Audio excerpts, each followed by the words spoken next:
আলাইকুম। অনেকেই টাইমের হিসাবে একটু ঝামেলা করে ফেলে। আমার এখানে একটা বড় শীট আছে যেটা হচ্ছে ওভারটাইমের শীট। এটা আমি পরে শেয়ার করব। এর আগে যেটা সমস্যা হয় যে টাইম ক্যালকুলেশন নিয়ে অনেকে বিপাকে পড়ে যে টাইম ক্যালকুলেশন কিভাবে করবে। এখানে যদি আমরা টাইম ক্যালকুলেশন করি সেক্ষেত্রে আমরা ওভারটাইম বা ওয়ার্কিং আওয়ার খুঁজে বের করতে পারি না। তো এটার জন্য আমি সিম্পল একটা হিসাব দেখাবো। এটাই বেশি দরকার, ইন টাইম এবং আউট টাইম। এখানে আবার লাঞ্চ টাইম, ব্রেক টাইম, এরপর হচ্ছে এখান থেকে আমাদের ওয়ার্ক আওয়ার, এরপর হচ্ছে ওভারটাইম, যে কত ঘন্টা ওয়ার্কার আওয়ার আছে আর ওভারটাইম কত, এটা লাঞ্চ টাইম ব্রেক টাইম বাদ দেওয়ার পরে। তো এটা আমরা বের করার জন্য আমরা এখান থেকে ফর্মুলা ডিলিট করে দেব। এখানে লাঞ্চ টাইমটা হচ্ছে আমার এখানে ইন টাইম, আউট টাইম যদি এন্ট্রি থাকে সেক্ষেত্রে আমার লাঞ্চ টাইমে এখানে হাফ ঘন্টা এন্ট্রি হবে অটোমেটিক। তো এটার জন্য আমরা এখানে প্রথমে ইকুয়াল দেবো, ইকুয়াল দেওয়ার পরে ই ফর্মুলা লিখবো, লেখার পরে ট্যাব বাটনে ক্লিক করবো। এরপর নেব হচ্ছে এন্ড, যেহেতু আমরা দুইটা কন্ডিশন আছে ইন টাইম এবং আউট টাইম, দুইটা কন্ডিশন দিয়ে তারপর আমরা এখানে ইনপুট দেব।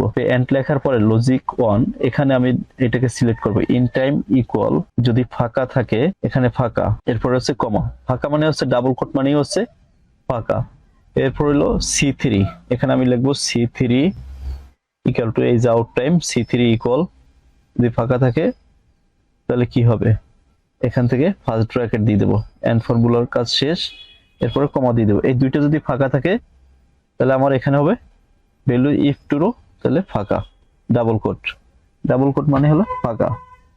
এরপর হচ্ছে যদি ফলস হয়, কমা দেওয়ার পরে যদি ফলস হয়, এখানে যদি ফাঁকা না থাকে তাহলে কি হবে, এখানে 30 মিনিট চলে আসবে। এখানে 30 লিখে দিলাম, এন্টারে ক্লিক করে দিলাম।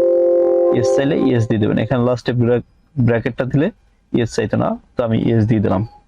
দেখুন এখানে 30 মিনিট চলে আসছে। এখানে যদি আমি এটাকে কেটে দেই ইন টাইম এবং আউট টাইম, তাহলে এখানে ফাঁকা থাকবে। যদি ফাঁকা না থাকে তাহলে সেক্ষেত্রে আমার এখানে 30 মিনিট চলে আসবে। ঠিক সেম ভাবে এটাকে আমরা এইভাবেই করে দেব। এই সেলটাকেও এখানে ব্রেক টাইম 30 মিনিট, যদি এখানে এন্ট্রি থাকে, যদি দুইটা এন্ট্রি না থাকে সেক্ষেত্রে আমার এখানে লাঞ্চ টাইম ব্রেক টাইম আসবে না। এরপর হচ্ছে ওয়ার্কিং আওয়ার, এখান থেকে আমার ওয়ার্কিং আওয়ার বের করতে হবে।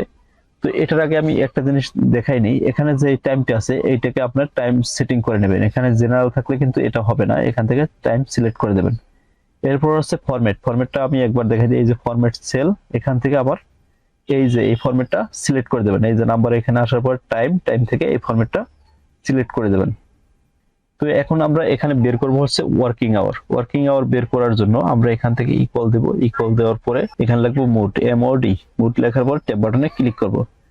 এরপর হচ্ছে নাম্বার, এই যে C3 সিলেক্ট করার পরে মাইনাস, এখান থেকে এই টাইমটাকে মাইনাস করে দেব, মাইনাস করার পরে কমা দিয়ে দেবো। এখানে আপনার হচ্ছে 24 ঘন্টায় একদিন হয়, সেক্ষেত্রে আমি এখানে 24 লিখে দিলাম। দেওয়ার পরে এখানে ব্র্যাকেট দিয়ে দেবো, ফার্স্ট ব্র্যাকেট দেওয়ার পরে এখান থেকে আমরা যেহেতু ওয়ার্কিং আওয়ারটা বের করব, কারণ হচ্ছে আমাদের লাঞ্চ টাইম এবং ব্রেক টাইম মাইনাস করতে হবে, এটার জন্য এখানে মাইনাস দেব। মাইনাস দেওয়ার জন্য এখন আমরা হচ্ছে এখানে টাইম লিখবো, টাইমটা নেব, কারণ হচ্ছে এখানে যদি আমরা ডাইরেক্ট এখান থেকে এটাকে যোগ করে মাইনাস করি তো হবে না, সেক্ষেত্রে আমার এখানে টাইম ফাংশন নিতে হবে। তো এখানে যেহেতু আমার টাইম আছে, তো এখানে আমার আওয়ার হচ্ছে 0 দিয়ে দেব, যেহেতু আমার 30 মিনিট। তো 0 দেওয়ার পরে এখানে আমরা ফার্স্ট ব্র্যাকেট দেব, মিনিটটাকে আমরা যোগ করে নিয়ে আসবো, ফার্স্ট ব্র্যাকেট, এরপর হচ্ছে আমার D3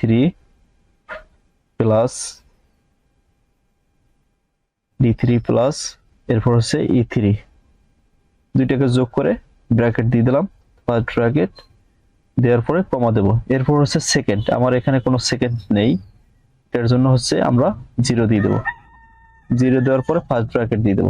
এরপর হচ্ছে এন্টার বাটনে ক্লিক করব। তো এখানে আমার ওয়ার্কিং 9টা থেকে 8টা পর্যন্ত ওয়ার্কিং আওয়ার হচ্ছে 10 ঘন্টা। এখানে 1 ঘন্টা ছিল, টোটাল হয় 11 ঘন্টা। আমি এখান থেকে 1 ঘন্টা মাইনাস করে দিছি, এখন হচ্ছে 10 ঘন্টা। এখন হচ্ছে আমি ওভারটাইম যদি নিয়ে আসি, এখানে যদি 6টা পর্যন্ত হয়, এখানে 18টা দিতে হবে ইন্টারন্যাশনাল টাইম। যদি আমি 18টা দিই, দেখুন 8 ঘন্টা ওয়ার্কিং আওয়ার হয়। এখন যদি আমি ওভারটাইম হিসাব করতে চাই, সেক্ষেত্রে আপনার এখানে করতে হবে, এখানে ইকুয়াল সাইন দেবেন, ইকুয়াল সাইন দেওয়ার পরে এইটা মাইনাস, এরপর হচ্ছে টাইম লেখার পরে এখানে দিবেন হচ্ছে জেনারেল আওয়ার হচ্ছে 8 ঘন্টা, এরপর হচ্ছে মিনিট, মাইনাস যাবে 0, মিনিট নাই, সেকেন্ড নেই। এরপরে আমরা এন্টার বাটনে ক্লিক করে দেবো, এখান থেকে অটোমেটিক একটা ফার্স্ট ব্র্যাকেট নিয়ে নেবে। দেখুন এখানে 0 ওভারটাইম। এখন যদি এখানে যদি 8টা পর্যন্ত 9টা থেকে 8টা পর্যন্ত ডিউটি করে, এখানে যদি 20টা লিখে দেই, দেখুন 2 ঘন্টা ওভারটাইম। তো এইভাবে আপনারা ওভারটাইমের হিসাবটা বের করতে পারেন। এখানেও একটা সেটিং আছে, এই যে টাইম সেটিংটা, এটা চেক করে নেবেন। আর এখান থেকে ফরম্যাট এটাকেও চেক করে নেবেন, যেহেতু আমি আগে করে নিয়েছিলাম। এই যে টাইমে চলে আসবেন, এখান থেকে আওয়ার আওয়ার এবং মিনিট এটাকে সিলেক্ট করে দেবেন। এখন এইভাবে আপনারা যোগ করতে পারবেন। এটাকে যদি আমরা সাম করি, তো এটা সাম হয়ে বের হবে। যদি অন্য কোনো সেটিং এ নেন সেক্ষেত্রে আসবে না। ঠিক সেম জিনিসটাকে আমি বড় একটা শীট আকারে তৈরি করে রাখছি। তো এটা করতে গেলে, টিউটোরিয়াল করতে গেলে একটু সময় লাগবে। দেখা যাবে 15 মিনিটের ভিডিও হয়ে যাবে, 15 থেকে 20 মিনিট। তো এটাকে আমি দেখাইলাম না। Total absent, total present, overtime সবকিছু এখানে চলে আসবে। এখানে সবকিছু automatic. In time, out time যদি এন্ট্রি দেয়, সাথে সাথে আমার এখানে অটোমেটিক সবগুলো ওয়ার্কিং আওয়ার, ওভার টাইম সবকিছু আমার চলে আসবে অটোমেটিক। তো এটা আমি সময় পেলে অবশ্যই শেয়ার করব। তো আগে আমি টাইমের ক্যালকুলেশনটা আপনাদের দেখাইলাম। যদি ভালো লাগে শেয়ার করে রাখতে পারেন, শেয়ার করে প্রোফাইলে সেভ করে রাখুন। যদি মনে না থাকে তাহলে পুনরায় দেখতে পারবেন। তো আজকে এই পর্যন্তই। সবাই ভালো থাকবেন। আসসালামু আলাইকুম।